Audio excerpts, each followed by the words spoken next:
지금 이 순간만큼은 모든 것을 멈추고 부처님 말씀에 귀 기울여 보세요. 현대를 살아가는 많은 사람들이 말합니다. 가정이 편안해야 세상이 편안하다고.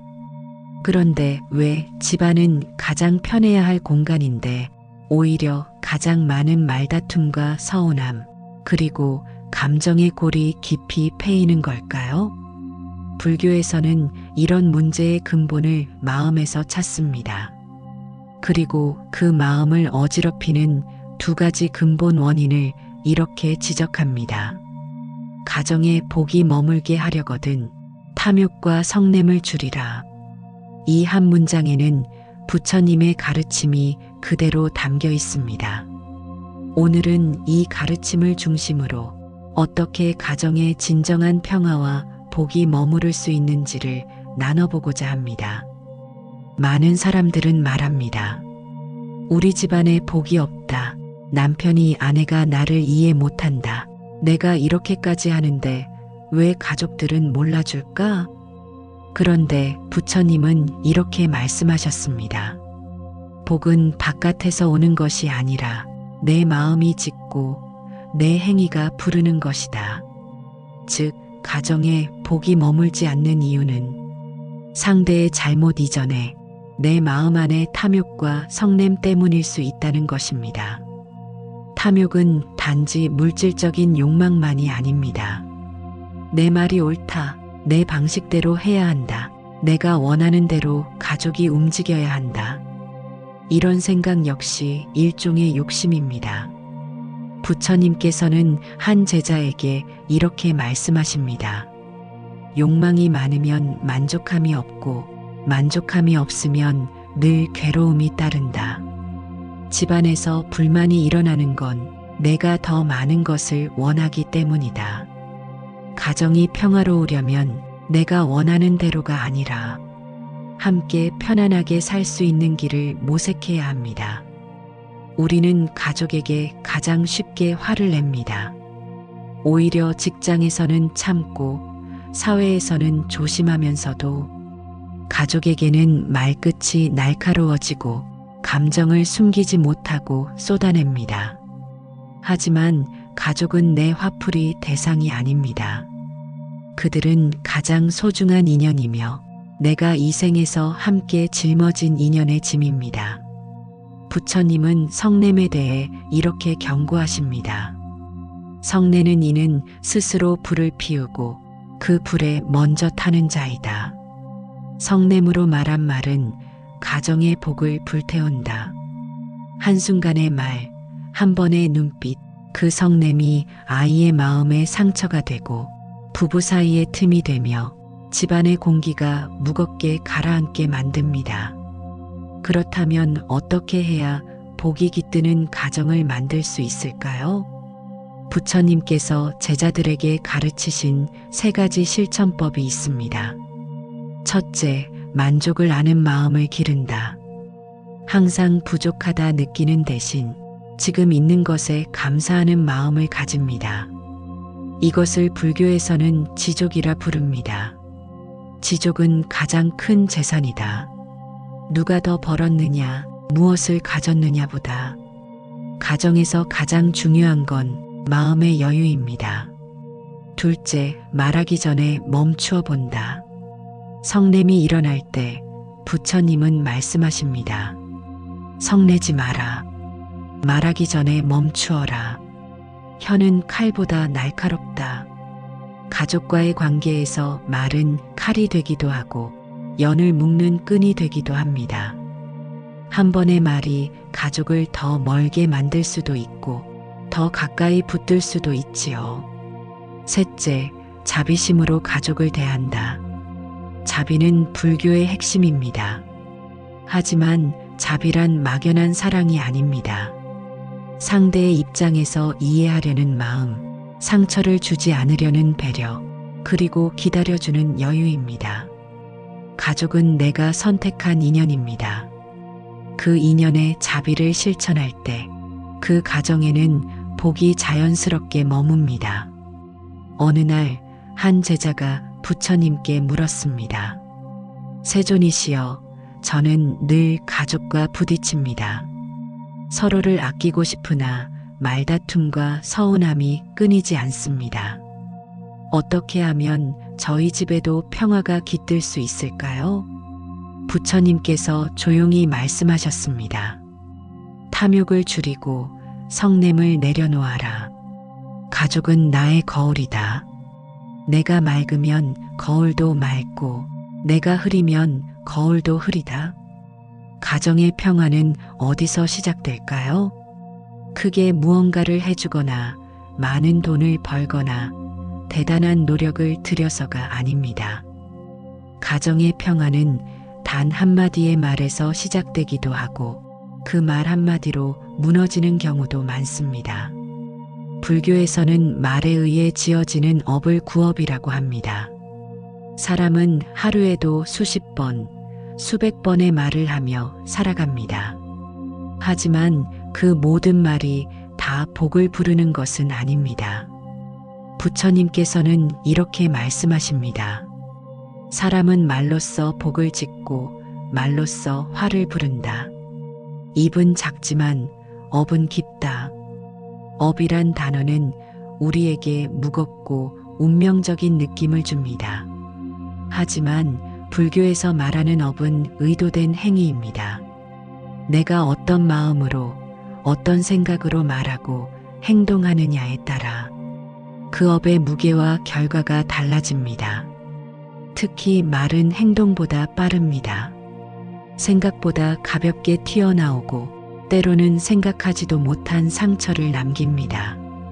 말은 눈에 보이지 않지만 그 말의 파장은 상대의 마음에 오래 남습니다. 칼로 베인 상처는 아물지만 말로 생긴 상처는 오래도록 사무친다.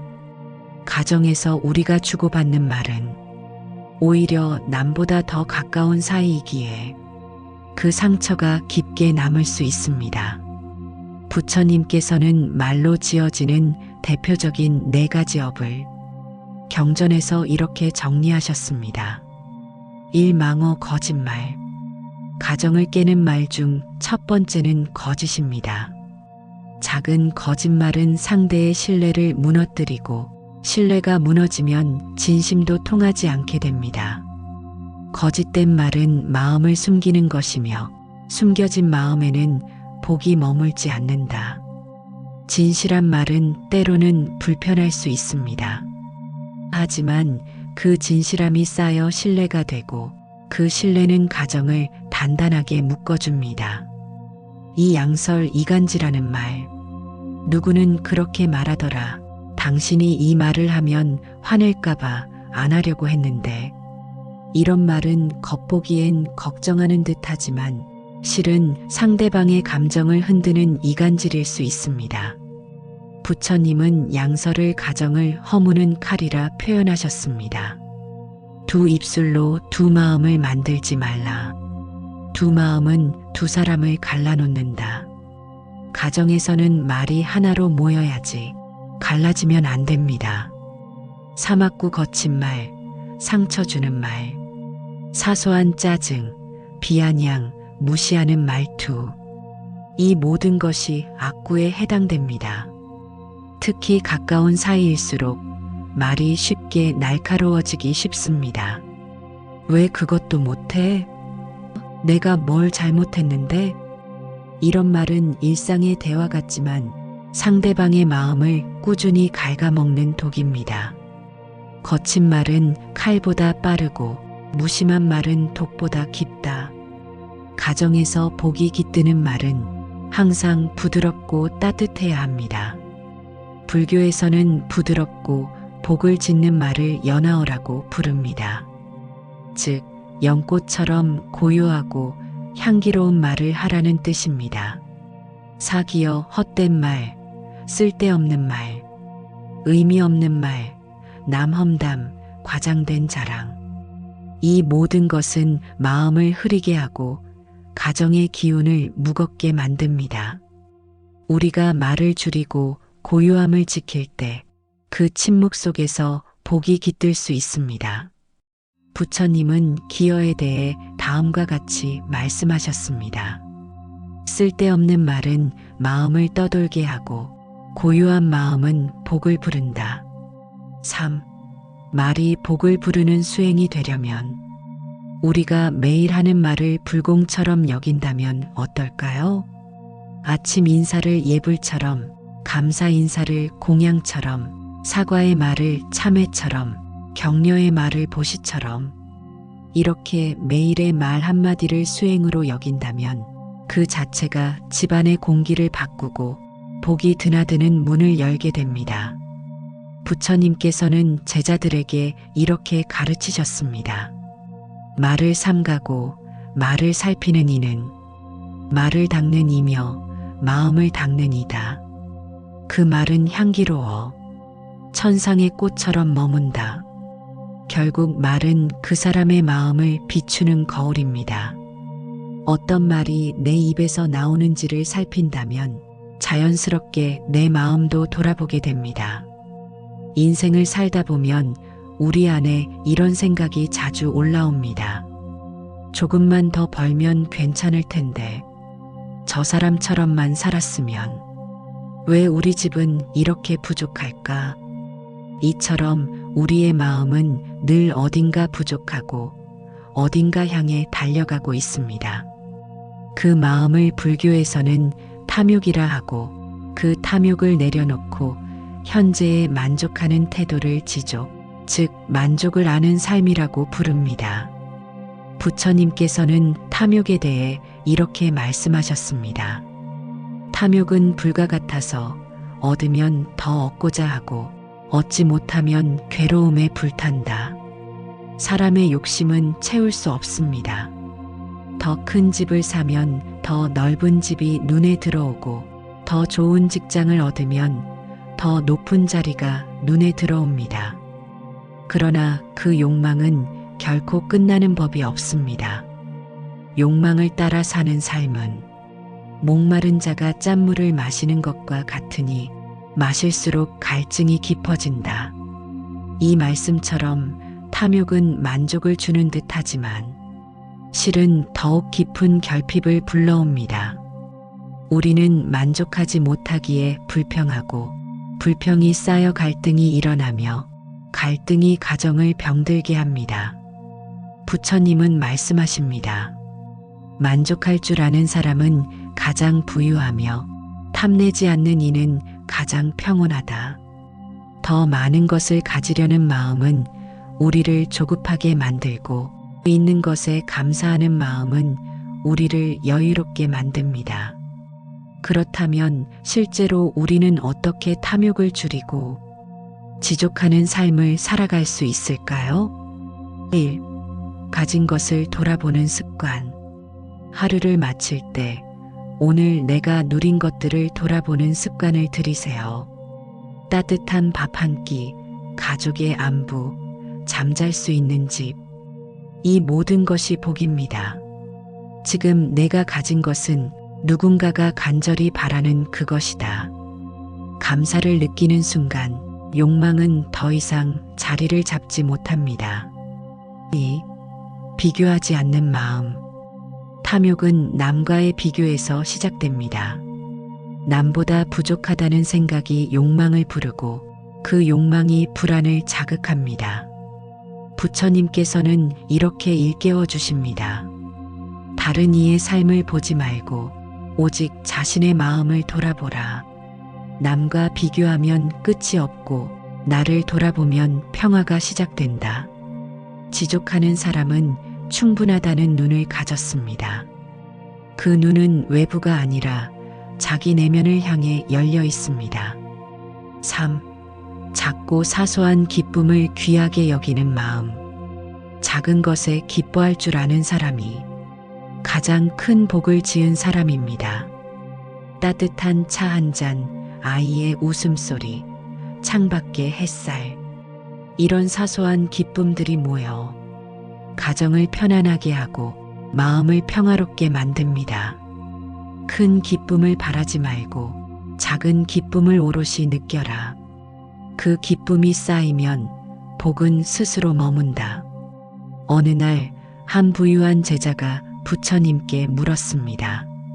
세존이시여, 저는 많은 것을 가지고 있지만 마음이 허전하고 만족이 없습니다. 더 많은 것을 가져야 채워질 것 같지만 얻고 나면 또 부족하다는 생각이 듭니다.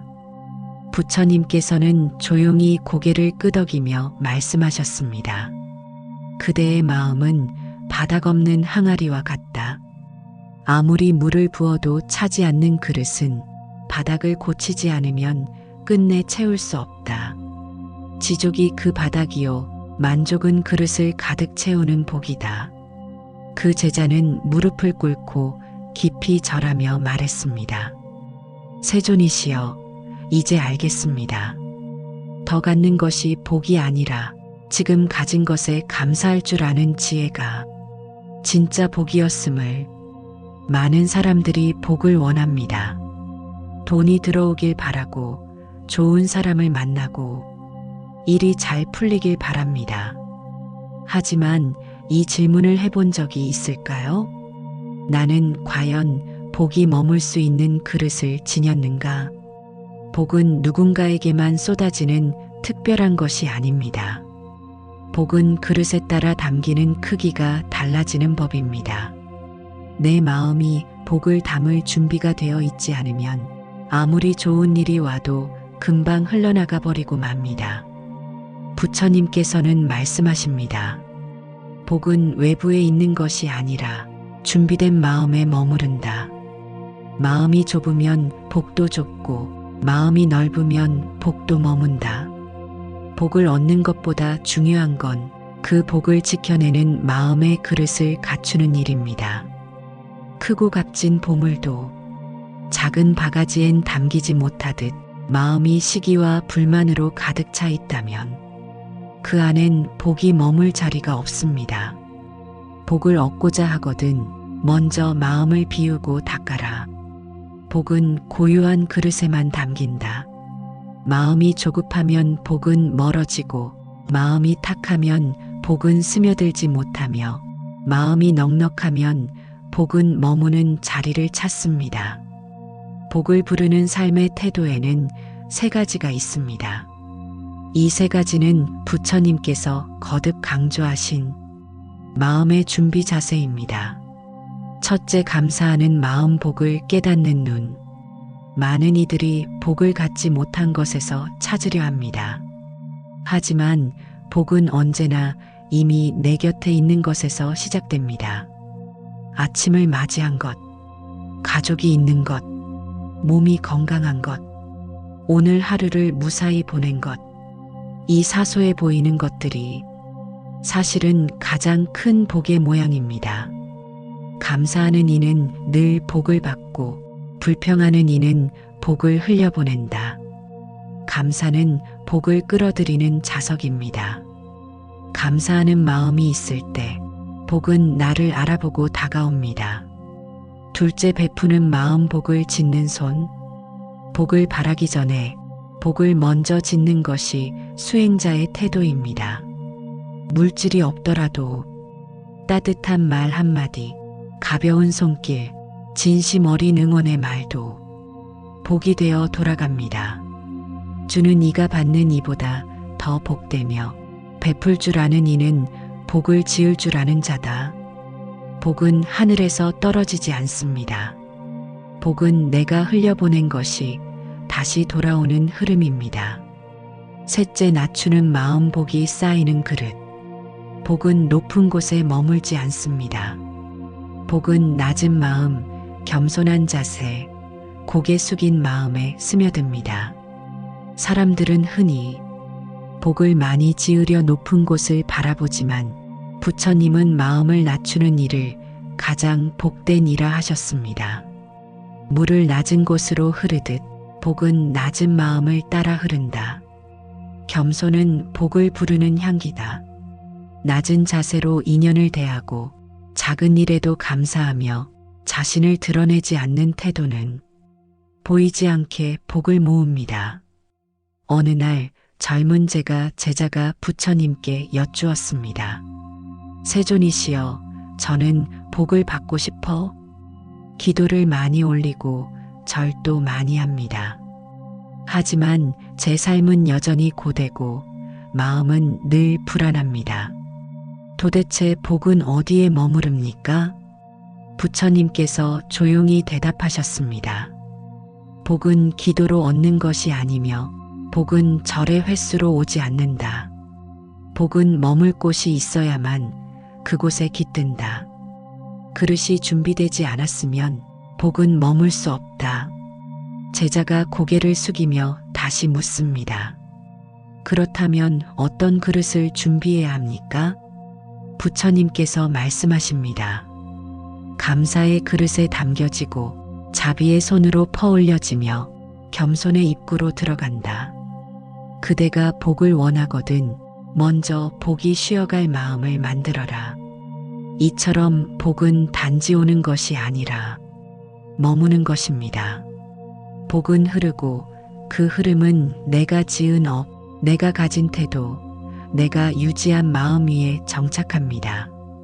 사람들은 결혼을 운명이라 부르고 부부는 하늘이 맺어준 인연이라 말합니다. 하지만 시간이 지나면 그 인연이 기쁨보다 갈등을 낳고 동행보다 인내가 되고 감사보다 원망으로 흐르기도 합니다. 그때 사람들은 이렇게 말합니다.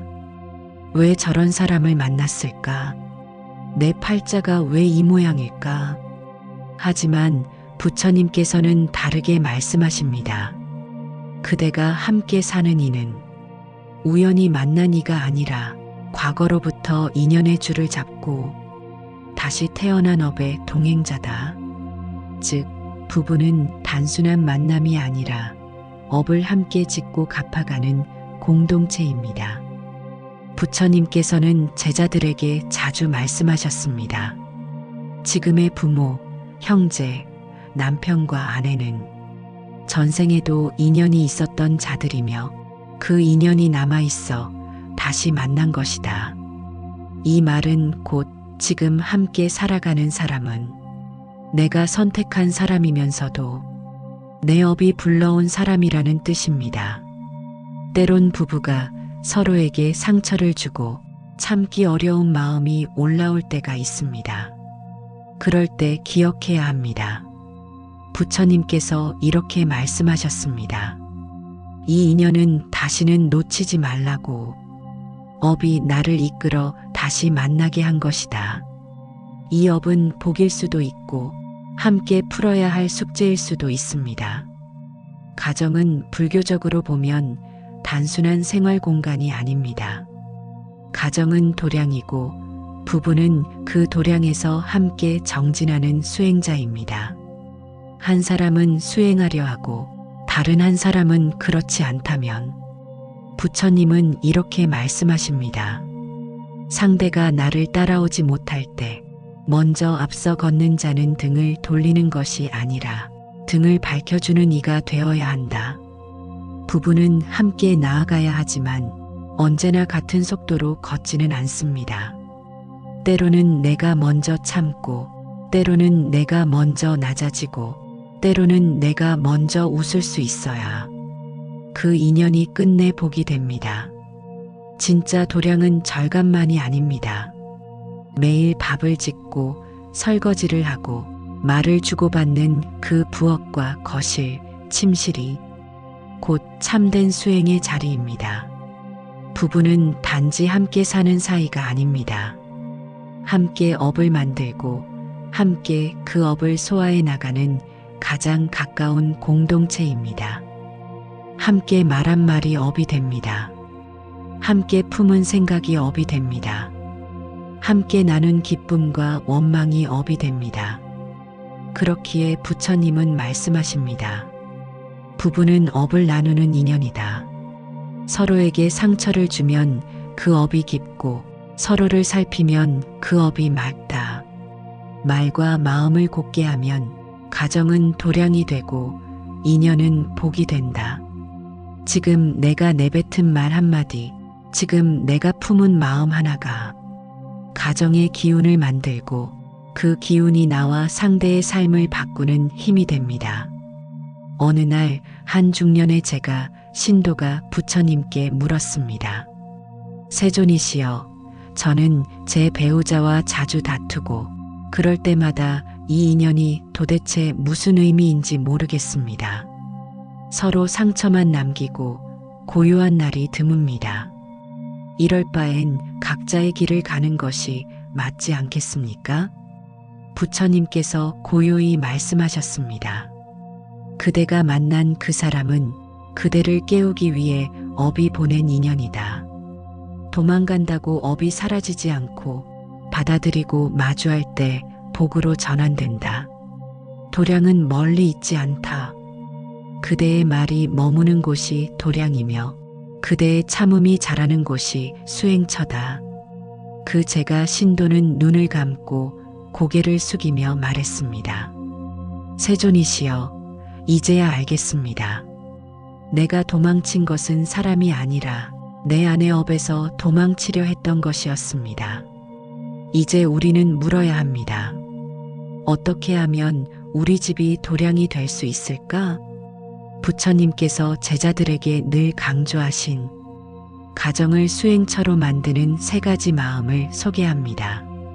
첫째, 참는 마음 화를 다스리면 복이 싹튼다. 부부 사이 가장 큰 적은 성냄입니다. 참는 것은 무능이 아니라 복을 키우는 가장 강한 의지입니다. 부처님께서 말씀하셨습니다. 참는 이는 침묵 속에서 가장 큰 소리를 낸다. 그 소리는 가정을 살린다. 둘째, 내려놓는 마음, 이기려는 마음을 내려놓을 때 사랑이 남는다. 맞고 틀림을 따지려 하지 말고 이기고 지려 하지 말고 내려놓을 수 있을 때 비로소 진심이 보입니다. 사랑은 이기는 것이 아니라 남는 것이다. 말이 끝난 뒤 남는 마음이 곧 인연이다. 셋째, 바라보는 마음, 상대가 아니라 나를 본다. 내가 먼저 바뀌면 상대도 어느 순간 부드러워집니다. 내가 먼저 웃으면 가정의 기운도 환해집니다. 가정을 바꾸려 하지 말고 마음을 바라보라. 마음이 바뀌면 세상이 바뀐다.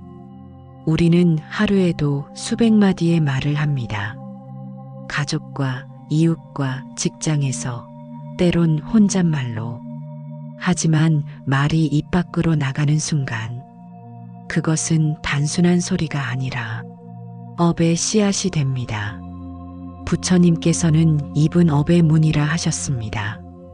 말이 바르면 복이 쌓이고 말이 흐트러지면 업이 커집니다. 가정에서 가장 쉽게 업을 짓는 자리, 그것이 바로 말입니다. 사람들은 종종 그냥 말 한마디 했을 뿐인데 왜 그래? 라고 말합니다.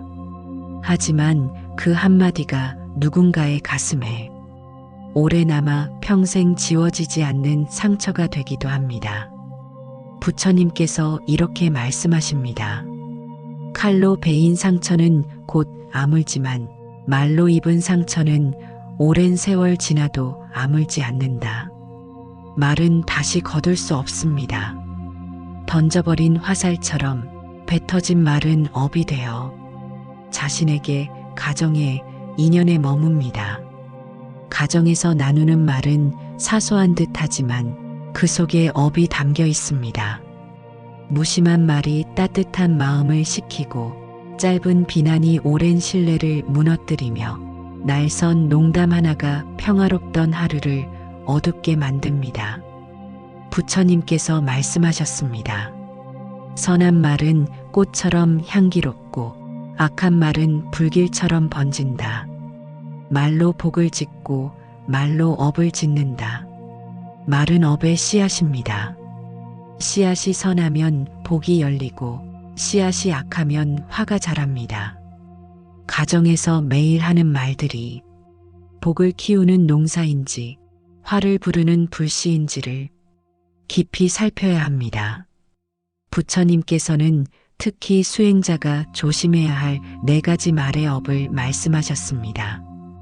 첫째, 거짓말. 사실을 왜곡하거나 속이는 말은 가장 큰 언어의 죄업이라 하셨습니다. 부처님께서 이렇게 말씀하셨습니다. 거짓은 업의 불씨다. 거짓된 입은 진실한 마음을 머무르게 하지 못한다. 둘째, 이간질. 한쪽 말만 듣고 편을 가르거나 남의 말로 사람 사이를 갈라놓는 말입니다. 부처님께서 말씀하셨습니다. 두 혀로 말하는 이는 두 마음으로 업을 짓는 자다. 셋째, 악한 말. 욕설, 비난, 조롱, 깎아내리는 말입니다. 이 말은 가장 빠르게 가정의 평화를 해칩니다. 부처님께서 말씀하셨습니다. 악한 말은 들리는 순간 사라지지 않고 마음에 박혀 업으로 남는다. 넷째, 쓸데없는 말. 남에게 도움되지 않는 말, 허황되거나 헛된 이야기입니다. 부처님 말씀 중에 이런 말씀이 있습니다. 쓸데없는 말은 복을 흘리게 하고 침묵은 복을 담게 한다. 올바른 말은 단지 착한 말이 아닙니다. 그것은 지혜롭고 따뜻하며 업을 맑히는 말입니다. 부처님께서 권하신 올바른 말의 수행은 다음과 같습니다. 첫째, 진실된 말. 사실을 바르게 전달하고 감정이 섞이지 않은 말은 사람의 믿음을 쌓습니다. 둘째, 유익한 말. 상대를 이롭게 하고 들을 때 따뜻함을 주는 말은 그 자체로 복의 원천입니다. 셋째, 적절한 때의 말. 옳은 말이라 해도 그때가 아니라면 상처가 됩니다. 부처님께서 말씀하셨습니다. 지혜로운 이는 말의 때를 알고 자비로운 이는 말의 무게를 안다. 넷째, 부드러운 말. 말은 진실하면서도 부드러워야 합니다. 가시 없는 말이 마음에 오래 남습니다. 부처님 말씀입니다. 말은 곧 복의 통로요, 업의 문이다. 입을 단정히 하면 삶이 바르고 삶이 바르면 인연이 맑아진다. 어느 날 한 제자가 부처님께 물었습니다. 세존이시여, 저는 가족을 사랑하지만 입 밖으로 나가는 말은 늘 거칠고 그 말 때문에 갈등이 생깁니다. 마음은 그러지 않으려 하는데 왜 저는 말로 죄를 짓는 것입니까? 부처님께서 대답하셨습니다. 말은 마음의 그림자다. 그림자를 바꾸려 하지 말고 먼저 마음의 빛을 바꾸어라. 말은 연습이요, 말은 수행이다. 제자는 고개를 숙이며 말했습니다. 이제부터 저는 말이 아닌 마음부터 닦겠습니다. 제 입을 도량처럼 삼고 매일의 말이 곧 염불이 되도록 하겠습니다. 가정은 하루에도 수십 번의 말이 오가는 곳입니다. 그 말들이 곧 업을 짓는 순간이라면 우리는 지금부터라도 다음 세 가지를 실천할 수 있습니다. 첫째, 침묵의 순간을 갖자. 필요하지 않은 말은 하지 않고 감정이 격할 땐 말하지 않음이 이롭습니다. 침묵은 무능이 아니라 깊은 배려의 언어입니다. 둘째, 말하기 전에 마음을 본다. 말은 마음에서 오기에 말을 하기 전에 내 감정이 어디에 있는지를 먼저 바라봅니다. 셋째, 하루 한마디, 복을 짓는 말. 고마워요. 수고했어요. 당신 덕분이에요. 이 한마디들이 쌓이면 그 집은 도량이 되고 그 관계는 업이 아닌 복의 열매로 맺어집니다. 많은 부모들이 자식을 걱정합니다. 공부는 잘할까? 좋은 사람 만나고 바르게 클 수 있을까? 내 말 좀 알아들으면 좋겠는데. 하지만 아이는 부모의 말을 듣기보다 부모의 마음을 보고 부모의 업을 따라 배웁니다. 부처님께서 이렇게 말씀하셨습니다. 자식은 부모의 그림자와 같으니 그 마음이 바르면 자식도 바르게 자라고 그 마음이 흐리면 자식도 혼탁해진다. 말로 가르치려 하기 전에 먼저 나의 업이 아이에게 어떤 물결을 보내고 있는지 살펴야 합니다. 첫째 아이는 귀로 듣지 않고 마음으로 느낀다. 부모는 아이에게 옳은 말, 바른 길을 이야기합니다. 하지만 아이는 부모가 말한 것보다 어떻게 행동하는지를 훨씬 더 깊게 기억합니다.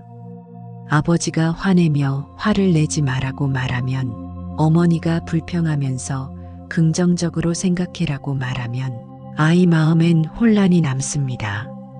부처님께서 이렇게 말씀하셨습니다. 남을 가르치기 전에 먼저 자신을 다스려라. 스스로 절제하지 못한 자의 가르침은 바람 속의 북처럼 울릴 뿐이다. 말은 소리이고 행동은 울림입니다. 아이에게 남는 건 소리가 아니라 그 울림의 진동입니다. 둘째 업은 말보다 빠르게 전해진다. 아이에게 잔소리를 100번 해도 부모가 한 번 행동을 바꾸는 것이 훨씬 빠릅니다. 내가 자비로운 마음을 품으면 그 기운이 집안 전체를 따뜻하게 감쌉니다. 내가 매일 툴툴대고 세상 탓만 하면 아이는 아무 말 없이 그것을 따라 배웁니다. 부처님께서 이렇게 말씀하셨습니다. 부모는 자식에게 업을 남기나니 말보다 먼저 닿는 것이 마음이며 눈에 먼저 비치는 것이 행이다. 아이를 바꾸고 싶다면 아이를 향한 말을 멈추고 내 마음과 행을 바라보는 것이 첫걸음입니다. 셋째 아이는 부모의 감정을 기억한다. 아이들은 부모의 말을 잘 잊어버리지만 부모가 자신을 대할 때 느낀 감정은 평생 간직합니다. 나는 늘 인정받지 못했어. 엄마는 나보다 동생을 더 좋아했어. 아빠는 늘 화가 나 있었지. 이러한 감정은 어릴 때의 심상으로 새겨지고 그 아이가 자라서 또 그 감정을 다음 세대로 이어갑니다. 부처님께서 이렇게 말씀하셨습니다. 마음에 새겨진 것은 그림보다 오래가고 말보다 깊다. 감정으로 전한 업은 업장이 되어 다음 생에도 이어지리라. 부모는 아이에게 말보다 감정을 전하고 감정은 곧 업의 에너지로 남습니다. 어느 날 한 여인이 어린 아들을 데리고 부처님께 예를 올리며 물었습니다. 세존이시여, 이 아이가 착하게 자라기를 바랍니다. 그래서 날마다 이렇게 해라, 저렇게 해라. 가르치고 꾸짖고 다그칩니다. 그런데도 아이는 제 말처럼 되지 않습니다. 어찌해야 아이가 바르게 자라겠습니까? 부처님께서 말씀하셨습니다. 말로 자식을 키우려 하지 말고 마음으로 길러라. 그대가 참으면 아이는 부드러워지고 그대가 웃으면 아이의 마음도 밝아진다. 부모는 말이 아니라 업으로 자식을 낳는 것이다. 여인은 고개를 숙이며 조용히 말했습니다. 세존이시여, 이제부터는 제 마음을 닫고 제가 먼저 참으며 제 업을 조용히 정리하겠습니다. 아이에게 물려줄 가장 큰 유산은 돈도 학벌도 재산도 아닌 마음의 힘, 즉 수행의 삶입니다. 자녀는 부모가 참는 모습을 보며 자신도 참는 법을 배우고 부모가 말없이 베푸는 걸 보며 자신도 나눌 줄 아는 사람이 됩니다. 법구경에 이런 말씀이 있습니다. 아비의 지혜는 아들의 등불이 되고 어미의 자비는 딸의 그릇이 된다. 수행하는 부모는 자식에게 복을 나누는 이다. 내가 오늘 닦는 이 수행이 그대로 자녀의 업이 됩니다. 말보다 먼저 내 삶으로 가르치는 것, 그것이 불자의 교육입니다. 부처님께서는 가정을 수행처로 삼는 이들에게 특히 자녀 교육에서 아래의 세 가지를 실천하라 하셨습니다. 첫째 자식을 통제하지 말고 이끌라. 억지로 끌고 가려 하지 말고 부모 스스로 먼저 그 길을 걷는 것이 가장 큰 교육입니다. 둘째 자식을 판단하지 말고 품으라. 자식은 비추어야 할 거울이지 깎아내려야 할 조각상이 아닙니다. 셋째 자식을 가르치려 하기 전에 나를 닦으라. 내 마음이 바르면 아이는 스스로 바른 길을 찾습니다. 스스로 바르게 살아가는 부모는 그 자체로 가장 깊은 가르침이 됩니다. 우리는 흔히 재물이 많으면 복이 많다고 생각합니다. 돈이 있고 집이 있고 가진 것이 많으면 그 사람이 복받은 사람이라고 여깁니다. 하지만 부처님께서는 분명히 말씀하셨습니다. 재물은 복이 아니라 복의 그림자일 뿐이다. 마음이 청정하지 않으면 많은 재물도 번뇌를 키울 뿐이다. 재물이 복의 증표가 될 수 있는 것은 그 재물이 청정한 마음과 함께 쓰일 때입니다. 부처님께서는 가난한 자나 부자 모두에게 동일한 질문을 던지셨습니다. 그대의 마음은 평화로운가? 왜냐하면 진짜 복은 내가 얼마나 가지느냐가 아니라 그 가진 것을 어떻게 느끼느냐에 달려있기 때문입니다. 부처님께서 이렇게 말씀하셨습니다. 만족은 최고의 부여요. 탐욕은 끝없는 빈곤이다. 많이 가져도 끊임없이 욕심내면 그 마음은 가난하고 괴롭습니다. 조금을 가져도 감사할 줄 알면 그 마음은 넉넉하고 복이 머무릅니다. 한 제자가 부처님께 물었습니다. 세존이시여, 어떤 이는 많은 것을 가졌는데도 불안해하고 어떤 이는 가진 것이 없는데도 평온합니다. 어찌 이런 차이가 있습니까? 부처님께서 이렇게 말씀하셨습니다. 마음이 복되고 바르면 외물이 없어도 복된 자다. 마음이 탐욕과 성냄에 물들면 황금 위에 앉아 있어도 괴로운 자다. 재물은 잠시 있다가 사라지는 그림자입니다. 하지만 복은 그림자를 따라다니는 빛입니다. 빛이 사라지면 그림자는 아무 의미가 없습니다. 부처님께서 가르치신 진정한 복의 5가지 모습은 다음과 같습니다. 평온한 마음, 바른 말과 바른 업, 나누는 삶, 괴로움이 없는 잠, 죽음 앞에서도 흔들리지 않는 마음. 부처님 말씀 중에 이런 말이 있습니다.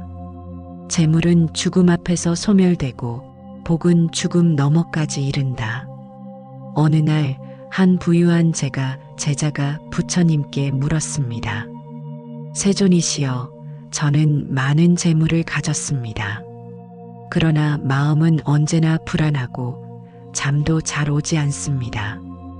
이것이 어찌 복이라 할 수 있겠습니까? 부처님께서 대답하셨습니다. 재물은 손에 쥐는 것이고 복은 마음에 쥐는 것이다. 재물은 남에게 줄 수 있으나 복은 오직 수행으로만 얻는다. 진짜 복을 부르는 삶의 태도, 감사하는 마음, 지금 있는 것에 만족할 줄 아는 마음, 나누는 삶, 내가 받은 것을 돌려주는 삶, 탐욕을 다스리는 훈련, 안 써도 될 것을 줄여보는 용기, 지금 이 순간을 귀히 여기는 마음. 부처님께서 말씀하셨습니다. 작은 복을 탐하다 큰 복을 잃지 말라. 마음의 복은 모든 복의 뿌리다. 가정은 한 사람의 업으로만 이루어지지 않습니다. 그러나 한 사람의 수행이 가정을 지탱할 수는 있습니다. 특히 가장의 말과 행동, 감정의 상태는 집안 전체의 기운을 좌우합니다. 부처님께서 이렇게 말씀하셨습니다. 집안은 가장의 마음을 비추는 거울이다. 가장이 바르면 자식이 따르고 가장이 흐트러지면 온 집안이 혼탁해진다. 많은 이들이 집안 문제를 자녀나 배우자의 탓으로 돌리지만 그 기운의 시작점은 대개 가장의 마음에서 옵니다. 가장이 불안하면 가족도 불안해지고, 가장이 평온하면 가족도 편안해집니다. 가장이라는 이유로 소리치고 통제하고 화내는 것은 가정을 더 단단하게 만드는 것이 아니라 업의 사슬로 엮는 일입니다. 부처님께서는 말씀하십니다. 화를 이기면 복이 따르고 말을 줄이면 업이 줄고 스스로 절제하는 이는 그 집안의 도반이 된다. 한 중년 남성이 부처님께 이렇게 물었습니다. 세존이시여, 저는 가족을 위해 누구보다 열심히 일하고 경제적으로도 부족함이 없도록 했습니다. 그런데 왜 집안엔 늘 긴장과 불편이 가득합니까? 부처님께서 대답하셨습니다. 재산이 가정을 지키는 것이 아니라 자비가 가정을 지킨다. 집안의 평화는 가장의 말이 아니라 가장의 마음의 바닥에서 나온다. 집안의 기운을 맑히는 가장의 실천 3가지. 첫째, 말의 수행. 지시와 지적보다 인정과 격려가 많아지도록 침묵의 힘을 익히기. 둘째, 감정의 수행. 화는 내는 것이 아니라 관찰하는 것. 화날 땐 말하지 않고 말할 땐 화내지 않기. 셋째, 마음의 수행. 출근 전에 염불 5분, 퇴근 후 자비관 5분. 오늘 하루 나의 말과 표정은 어떤 업을 지었는지 되돌아보기. 하루 10분의 정적인 마음이 아이에게는 평정심의 본보기가 되고, 배우자에게는 존중의 근거가 되며, 자신에게는 가정을 지키는 도반의 책임이 됩니다. 오늘 우리는 가정이라는 수행처에서 복이 머무는 길을 함께 살펴보았습니다. 복은 재산에서 오지 않고 탐욕이 줄어든 마음에서 자라고, 복은 외부의 조건이 아니라 성냄이 줄어든 말과 태도 속에 머뭅니다. 부처님께서 말씀하셨습니다. 복은 조용히 머무는 것이다. 탐욕이 없을 때 복은 문턱을 넘고, 성냄이 사라질 때 그 집에 깃든다. 우리는 가정을 위해 열심히 살아가지만 때로는 그 마음이 지나쳐 집안을 어지럽히기도 합니다. 더 가지려는 욕심이 불편함을 부르고, 사소한 말 한마디의 분노가 평화를 흐려놓기도 하지요. 하지만 우리가 오늘 단 한 번 참아내고 욕심 대신 베풀고 말을 줄이고 기도를 올리는 그 한순간이 가정에 머무는 복의 시작이 됩니다. 복은 큰 일을 해야 찾아오는 것이 아닙니다. 내가 오늘 하지 않은 한마디의 성냄, 내가 오늘 멈춘 한 번의 욕심, 그것이 복입니다. 오늘 이 수행이 여러분의 가정에 맑은 기운이 되어 머무르기를 바랍니다. 말보다 마음이 먼저이고, 공덕은 나누는 자리에서 피어납니다. 반야의 속삭임은 다음에도 다시 이 자리에 앉아 여러분의 마음 곁에 머물겠습니다. 고맙습니다. 성불하십시오.